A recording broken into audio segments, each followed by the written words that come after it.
the past. We know over 90% of Shakespeare's audience couldn't read or write. So how is it that in the 21st century, in Britain, that he's come to be viewed as, almost the poster child for atheism?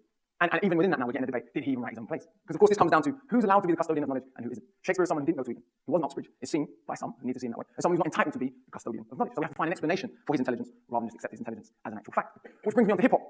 But it's interesting, because when you understand that kind of lyricism, you realize that hip-hop carries that same power as with Shakespeare, to transmute philosophy, as with any great art, to question the world around us. And this brings us really to the conclusion about what we're working on at the moment, what it's all about. It's about who's going to be custodians of knowledge. And in the 21st century, particularly moving towards post-industrial societies, where we don't need masses of workers, we're not training masses of workers to go and work in factories anymore. These are big questions. What is the purpose of education today? What are we teaching young people? What are we training the next generation to do and for? Are we training each individual human being in a society where increasingly the success or failure of a society is going to be dependent on the minds, the ideas of the people within that society? Are we training people to aspire to be the best they can be, to reach their full potential wherever they're born in that society? Or we're still working in the old stratified ways of thinking, that people have stations and places they need to be, or we're encouraging people to think as big as possible? Because maybe I don't know who in Shakespeare's life encouraged him to become a custodian of the knowledge, but if he was not able to do that, we'd be missing this section of work. Similarly with hip-hop.